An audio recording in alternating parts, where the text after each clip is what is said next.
Hello everyone and welcome to mint talk India. हम पढ़ रहे हैं आपके एनसीईआरटी क्लास 6 साइंस का chapter number 13 fun with magnets and this is part 3 video, जिसमें हम आपके टेक्स्ट बुक के एक्सरसाइज क्वेश्चंस को सॉल्व करेंगे and along with that we will also see the definition of keywords. इस चैप्टर के बाकी पार्ट्स के वीडियो लिंक्स आपको इसी वीडियो के नीचे डिस्क्रिप्शन बॉक्स में मिल जाएंगे और you can see the playlist of class 6 science in mint talk India channel. But before we start today's class, here is a short introduction about me. So let us start with our keywords first. सबसे पहला keyword है compass. तो सबसे पहले compass दिखता कैसा है वो हमें लिखना है। A device which has a small glass case and it has a small magnetised needle in its centre pivoted on a nail. Pivoted मतलब पिवोटल जॉइंट आपने पढ़ा है, एक ऐसा टाइप का जॉइंट जिसमें एक चीज़ फिक्स होती है और वो फ्रीली मूव कर सकती है। और इस मैग्नेटाइज्ड नीडल की खासियत क्या है, ये फ्रीली रोटेट होती है, किसी भी डायरेक्शन में मूव कर सकती है and when it is kept at a rest it will always rest in north south direction and thus we can find the north south direction very well. Next keyword is magnet. A magnet is a substance that has a property to attract another magnet or things made up of magnet। जैसे कि magnetic materials जो होते हैं iron, निकल, cobalt और इन तीनों से बनी हुई चीज़ें, जैसे स्टील आयरन और निकल के कॉम्बिनेशन से बनता है और स्टील पे भी मैग्नेट अट्रैक्ट होते हैं।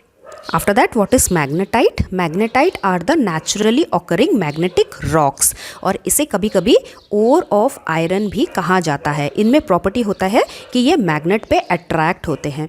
These has the magnetic property that is to attract the magnetic things. Extremely sorry for the background. Next is the North Pole. North Pole is one end of the magnet. When a magnet is freely suspended, एक धागे से जब आप freely उसे लटका के रखेंगे, घूमने देंगे किसी भी डायरेक्शन में, the one end of the magnet will always point the north direction of the earth. This pole is called north seeking point और the north pole of the magnet. और नॉर्थ पोल के opposite ही होता है south pole. South pole is also one end of the magnet. When it is freely suspended, one end of the magnet will always point towards the south direction of the earth. This pole is called south seeking point or the south pole of the magnet. उसके बाद हम exercise क्वेश्चंस को देखते हैं। Number 1 question, fill in the blanks in the following. Number A, artificial magnets are made of different shapes such as, तो हमें shapes के नाम लिखने हैं, जैसे कि bar shaped magnet, U shaped यानी कि horseshoe magnet and circular shaped magnet. Number 2 question is the materials which are attracted towards a magnet are called magnetic materials. Number 3, paper is not a dash material, not a magnetic material, क्योंकि paper magnet से नहीं attract होता। Number 4, in olden days sailors used to find directions by suspending a piece of magnet, क्योंकि magnet की property है magnet हमेशा north south direction पे ही align होता है, तो सेलर्स को रात के समय ऐसे नॉर्थ डायरेक्शन साउथ डायरेक्शन का पता चल जाता था, उसी हिसाब से वो ईस्ट वेस्ट देख लेते थे। Next number 5 is a magnet always has dash poles. Magnet has 2 poles, north pole and south pole. उसके बाद नंबर 2 क्वेश्चन में हम ट्रू और फॉल्स देखेंगे। Number 1 is a cylindrical magnet has only 1 pole. No, this is false. कोई भी magnet भले को किसी भी शेप का हो, उसके हमेशा 2 पोल्स ही होंगे, north pole and south pole. Number 2 is artificial magnets were discovered in Greece. तो ये हमने चैप्टर के स्टार्टिंग में ही देख लिया था। Yes, this is true. Number 3, similar poles of a magnet, यानी कि नॉर्थ पोल और नॉर्थ पोल दो मैग्नेट्स का will repel each other. Yes, this is true. Similar poles will repel each other और जो ऑपोजिट पोल्स होंगे नॉर्थ पोल और south pole, ये हमेशा अट्रैक्ट होंगे डिफरेंट मैग्नेट्स के।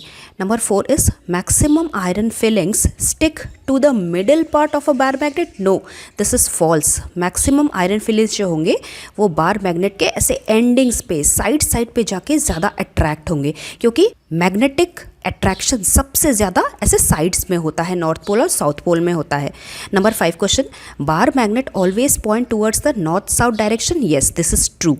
Number 6, a compass can be used to find east west direction. No, compass का use हम नॉर्थ साउथ पता लगाने के लिए ही करते हैं। Number 7 is rubber is a magnetic material. No, this is false. Rubber एक नॉन मैग्नेटिक थिंग है, क्योंकि ये मैग्नेट से अट्रैक्ट नहीं होता। पढ़ते हैं question number 3, it was observe that a pencil sharpener gets attracted by both the poles of a magnet although its body is made up of plastic. Name a material that might have been used to make some part of it. अब देखिए sharpener जो है plastic से बनता है। Plastic एक non magnetic material है, मतलब मैग्नेट से अट्रैक्ट नहीं होता, लेकिन फिर भी देखा गया है कि पेंसिल शार्पनर मैग्नेट से चिपक रहा है। तो ऐसा कैसे हो सकता है? ऐसा इसलिए हो सकता है कि क्योंकि भले ही बाहर का चीज़ प्लास्टिक से बना है, लेकिन अंदर का ये जो ब्लेड होता है जिससे हम पेंसिल शार्प करते हैं, ये तो आयरन मेटल से ही बनता है और इसी वजह से मैग्नेट इससे अट्रैक्ट होता है। A pencil sharpener's body is made out of plastic but the blade part of it is made up of iron and iron is a magnetic material which gets attracted by the magnet. उसके बाद पढ़ते हैं question number 4। Column 1 shows different positions in which one pole of a magnet is placed near that of the other. Column 2 indicates the resulting action. तो हमें fill in the blanks करना है। तो एक मैग्नेट का नॉर्थ पोल अगर दूसरे magnet के नॉर्थ पोल के साथ में लाया जाए तो क्या होगा? ये दोनों मैग्नेट एक दूसरे से दूर जाने की कोशिश करेंगे। There will be repulsion, means their magnets will try to repel each other. उसके बाद दूसरा है, एक मैग्नेट का नॉर्थ पोल के साइड में कौन सा पोल रखेंगे जिससे कि अट्रैक्शन होगा? दूसरे मैग्नेट का साउथ पोल रखेंगे तो ही अट्रैक्शन होगा। एक मैग्नेट का साउथ पोल दूसरे मैग्नेट के नॉर्थ पोल पे जब रखेंगे तो क्या होगा? तो ये दोनों मैग्नेट्स अट्रैक्ट होने की कोशिश करेंगे, दे विल बी अट्रैक्शन। और लास्ट है, एक मैग्नेट का कौन सा पोल हम यहाँ रखेंगे कि जब दूसरे मैग्नेट का साउथ पोल उसके साइड में आएगा तो रिपल्शन होगा। तो पहले मैग्नेट का साउथ पोल जब इस तरीके से आएगा तभी रिपल्शन होगा। Next is question number 5। Right any 2 properties of a magnet. तो अगर ये क्वेश्चन 2 मार्क्स के लिए आ रहा है तो हम सिर्फ 2 पॉइंट्स ही लिखेंगे। जैसे अब first point is a magnet attracts magnetic substances like the things made up of iron, cobalt and nickel। दूसरा पॉइंट ये है कि इससे हम north south direction find out कर सकते हैं। अ freely suspended magnet will always align in north south direction. लेकिन अगर ये क्वेश्चन थोड़ा 3 मार्क्स या फिर 5 मार्क्स के लिए आ गया तो आपको थोड़ा और लिखना पड़ेगा। So we have our point number 3 here. Magnets can magnetise magnetic things like an iron needle of a compass is magnetized by a magnet and it is used in a compass to show the north south direction। After that question number 6, where are poles of a bar magnet located? Magnet के जो poles होते हैं वो कहाँ होते हैं? So answer is poles of a bar magnet are located at the ends of the magnet। इसके लिए हमारे पास एक एक्टिविटी है। जब हम बार मैग्नेट को किसी आयरन फिलिंग्स के आसपास रखेंगे तो when a bar magnet is placed near some iron filings we will observe more of the iron filings are attracted near its ends which shows that maximum magnetic attraction is present at the ends only. और इन्हीं जगह को, इन्हीं places को हम poles of the magnet बोलते हैं। We call it as poles of the magnet. और यही क्वेश्चन अगर थोड़ा बड़ा हो जाए, थोड़ा ज़्यादा नंबर का आ जाए तो हम सेकेंड पॉइंट लिखेंगे। That is write a brief note about the poles of the bar magnet। That is जब एक बार मैग्नेट को फ्रीली सस्पेंड किया जाएगा, लटकाया जाएगा धागे से, the pole of the magnet that points toward the north direction of the earth will be called the north pole of the magnet and the pole of the magnet that points toward the south direction of the earth will be called the south pole of the magnet। उसके बाद question number 7 है, a bar magnet has no marking on it to indicate the north pole at the south pole. How would you find out कि उसका north pole कौन सा है और south पोल कौन सा है? So our answer is we have 2 methods for it. सबसे पहला वाला मेथड जो most of the time use होता है, a freely suspended magnet will always align in north south direction. और नॉर्थ डायरेक्शन हमें कैसे पता चलेगा? सन की तरफ आप मुंह करके खड़े हो जाइए ईस्ट डायरेक्शन, तो हमें वैसे ही पता चल जाएगा सूरज को देख के। तो उसकी तरफ फेस करके खड़े हो जाने पे हमारा लेफ्ट साइड जिस डायरेक्शन पे दिखा रहा है वही नॉर्थ होगा और राइट हैंड जहाँ दिखा रहा है वही साउथ होगा। तो जो मैग्नेट इस तरीके से अलाइन हुआ है तो ये वाला पोजीशन को हम नॉर्थ मान लेंगे और उसके ऑपोजिट पोजीशन को हम साउथ मान लेंगे। वही एक्सप्लेन किया है, the end of the magnet that is pointing towards the north direction will be the north pole of the magnet and the end of the magnet that is pointing towards the south direction will be the south pole of the magnet. एक और method है जिससे हम magnet के north pole और south पोल को पता कर सकते हैं और ये है कि हमें एक और सिमिलर टाइप ऑफ मैग्नेट लेके आना है जिसका नॉर्थ पोल और साउथ पोल हमारे लिए नोन हो, हमें पता हो। तो उसका प्रॉपर्टी क्या है? Like poles will repel each other and unlike poles will attract each other. If we bring another magnet whose north south pole is known to us near this magnet, जिसका north pole और south pole हमें पता करना है, the end which will get attracted towards the north pole of this new magnet will be the south pole of the magnet जिसका हम पोल ढूंढने की कोशिश कर रहे हैं, एंड वाइस वर्सा। उसके बाद क्वेश्चन नंबर 8 है, you are given an iron strip, आपके पास एक आयरन स्ट्रिप दिया है, how will you make it into a magnet. तो that is called artificial magnets. We can convert an iron strip into a magnet by repeatedly stroking it by a bar magnet in one direction only. This is 2 marks answer. अगर यही answer थोड़ा सा ज़्यादा 3 marks का हो जाए या 5 marks का हो जाए तो हमें उसका प्रोसीजर भी एक्सप्लेन करके लिखना है। तो हम लिखेंगे keep the iron strip on a wooden table. Wooden table इसलिए क्योंकि नीचे अगर लोहे का टेबल होगा तो उस आयरन के मैग्नेटिज्म पे इफेक्ट होगा, इसलिए वुडन टेबल बहुत ही इंपॉर्टेंट है। We have to keep the iron strip on a wooden table, stroke it with one pole of the bar magnet in one direction. उसके बाद lift the magnet and bring the same pole to the starting position of the iron piece जो हमें मिला हुआ है, and then stroke again repeatedly for 30 to 40 times. उसके बाद check कीजिए क्या आयरन पीस मैग्नेटिक बना है। Check the magnetism of the iron strip with some pins and needles.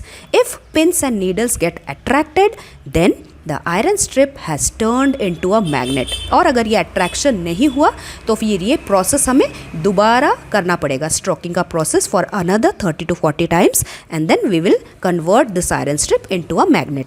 After that question number 9 is how is a compass used to find directions. हमें पहले compass को define करना है। A compass is a small glass case with a small magnetised needle in its centre pivoted on a nail. The needle can rotate freely in all direction. When the compass is kept on a tabletop, the needle of the compass will come to rest, pointing in the north-south direction, and thus it helps us to find the directions. Question number 10 में क्या है, एक tub लिया है, tub को पानी से पूरा भर दिया गया है और उसके अंदर रखा गया है एक बोट। अब क्या हो रहा है, एक मैग्नेट को उस बोट के पास लाया जा रहा है, डिफरेंट डायरेक्शन से लाया जा रहा है। A magnet was brought from different directions towards a toy boat that has been floating in water in a tub.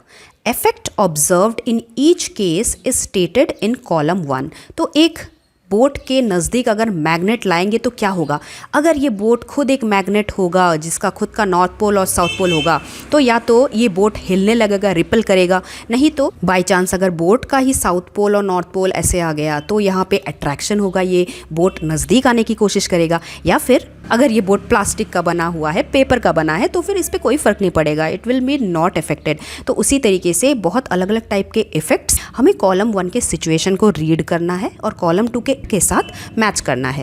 तो देखिए सबसे पहला नंबर में क्या लिखा है, boat gets attracted towards the magnet. एक मैग्नेट पे कौन अट्रैक्ट होता है, अगर ये बोट खुद मैग्नेटिक मटेरियल का बना है, आयरन निकल कोबाल्ट का बना है, नहीं तो इस बोट में ही मैग्नेट है। तो इन सभी ऑप्शंस में से boat is made up of magnetic material, सिर्फ इसी के साथ ये मैच करता है।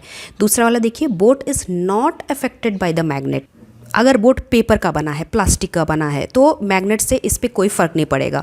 Boat is made up of non magnetic material like the paper और द प्लास्टिक, तो इसका मैच हम इसके साथ करेंगे।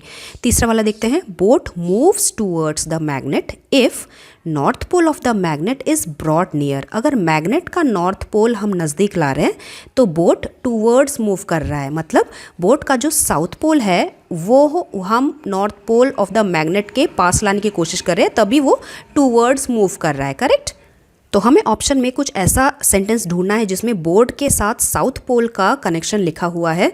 सो that is boat is fixed with a magnet with south pole towards its head. तो इस नंबर 3 का मैच इस वाले पॉइंट के साथ। और उसके बाद नंबर 4 है, boat moves away from the magnet when the north pole is brought near its head. Magnet के नॉर्थ पोल को नज़दीक लाने की कोशिश कर रहे हैं, तो बोट क्या कर रहा है, it is trying to move away, ये दूर हिलने की कोशिश कर रहा है। तो क्या हो रहा है, मतलब बोट के इस हेड पे ज़रूर नॉर्थ पोल वाला कोई मैग्नेट रखा हुआ है, तभी नॉर्थ पोल रिपेल करने की कोशिश कर रहे हैं। तो हमें यहाँ पे आंसर में कुछ ऐसा सेंटेंस फाइंड आउट करना है जिसमें बोट के साथ नॉर्थ पोल लिखा हुआ है। So this point is boat is fitted with a magnet with north pole towards its head. तो ये वाले पॉइंट का मैच हम फर्स्ट पॉइंट के साथ करेंगे। उसके बाद देखिए last point, boat floats without changing its direction. वैसे तो किसी भी पानी भरे हुए टब में आपने ज़रूर बारिश के टाइम पे ऐसा बोट चलाया होगा। ये बोट हिलता रहता है, ऊपर नीचे ऐसे हिलता रहता है पानी के ऊपर, देखा होगा ना, आगे पीछे साइड में, आपके साइड, आपके ऑपोजिट साइड हिलता रहता है। लेकिन अगर बोट फ्लोट कर रहा है विदाउट चेंजिंग इट्स डायरेक्शन, एक ही पॉइंट में बैठा है, बस हिल नहीं रहा है, तो इसका क्या मतलब है? वो नॉर्थ साउथ डायरेक्शन ही पॉइंट कर रहा है, वो नहीं हिल रहा है। दैट मीन्स बोट के अंदर ही कुछ मैग्नेट मौजूद है जो नॉर्थ साउथ डायरेक्शन दिखा रहा है। So this is the last point. Boat has a small magnet fixed along its length. That is why it is not changing its direction. It is fixed in the north south direction only. तो इस last point का match हम इसके साथ करेंगे। That was the last question of your textbook. I hope you have understood this full chapter very well. Part number 4 में हम इसी चैप्टर से रिलेटेड कुछ एक्स्ट्रा क्वेश्चन सॉल्व करेंगे from NCERT exemplar book, so that it will help you in your final exams preparation. So stay tuned. We'll meet very soon. Thank you very much. Bye bye.